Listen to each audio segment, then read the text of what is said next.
ஒரு 2026 அது வந்து நடந்தது.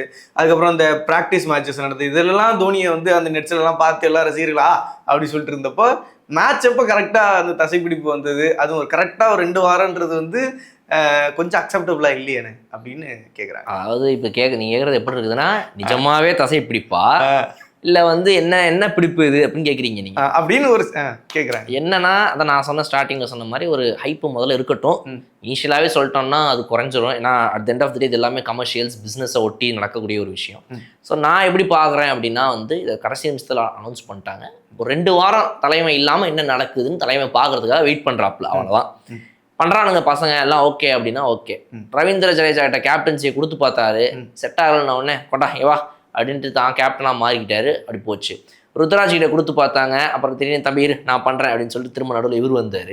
ஸோ இது மாதிரி ஏதாவது ஒன்று மாறிட்டே தான் இருக்குல்ல. அந்த மாதிரி இந்த முறை இவங்க ட்ரை பண்ணுறது என்ன அப்படின்னா வந்து இவர் இல்லாமல் என்ன நடக்குது அப்படின்றத இப்போ இது ஒர்க் அவுட் ஆச்சுன்னா நல்லாயிருக்கும். இதுதான் இப்படி தான் நான் இதை யோசிக்கிறேன்.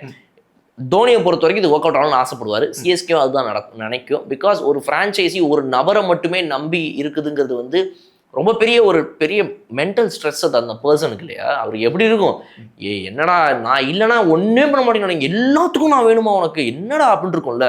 எவ்வளோ வருஷம் தான் அந்த மொத்த டீமோடைய மொத்த சுமையவும் அவரே சுமப்பார். ஸோ அதை கொஞ்சம் பகிர்ந்து கொடுக்குறாரு. இந்த டைம் யங்ஸ்டர்ஸ் வந்திருக்கிறாங்க, சஞ்சு உள்ளே வந்திருக்கிறாரு. ஸோ அந்த பேலன்ஸ் கிரியேட் ஆகும். அவர் ஒரு கீப்பர் பேட்டர், அவருக்கும் நீங்கள் ஸ்பாட்டில் இடம் கொடுக்கணும். பிளேயிங் 11 தோனி இருந்தால் அப்போ யார் எங்கே என்னன்னு தோனிக்காக ஏதாவது ஒரு அதெல்லாம் ஒன்று நான் ரிலாக்ஸாக இருக்கிறேன் என்ன எவனா கேட்டானா தசை பிடிப்புன்னு சொல்லு ஓகே போ அப்படின்ட்டு அவர் இப்போ ஜாலியாக இருப்பார். மேட்ச் நல்லா போகும். பட் ரசிகர்களுக்கு அவர் உள்ளே வரலன்ற வருத்தம் இருக்கும். வருவார். தலைவன் வந்து கரெக்டான நேரத்தில் எங்கே இறங்கணுமோ அப்போ வருவார் ஒரு மேட்ச்சு. அந்த வெயிட்டிங் வந்து நீங்கள் பெருசாக ஒரு மாஸ் கிரியேட் பண்ணல. என்ன ஒன்றும் பெரிய பில்டப்பே இல்லாத மாதிரி இருக்கே. நான் ஒரு 2 வாரம் விளாடலன்னு சொல்கிறேன்.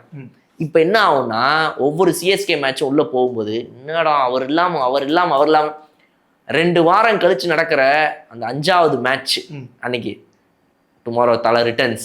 அந்த ரிட்டர்ன்ஸ்ன்னு உடனே அப்போ ஒரு ஃபயர் கிரியேட் ஆகும்ல, அப்போ ஒரு மாஸ் வருமா. அந்த நான் ஸ்டார்டிங்ல சொன்னேன் பாருங்க, இந்த எலெக்ஷன் ஐபிஎல் எல்லாம் அப்படியே ஒரு மாதிரி பேலன்ஸ் ஆகும். அந்த பேலன்ஸ் இம்பேலன்ஸ் ஆகி இது டம்பிள் ஆகி இது தூக்கு மேலே ஐபிஎல் அது தலையோட ரிட்டர்னாக இருக்கும். அன்னைக்கு நம்ம பேசுவோம்.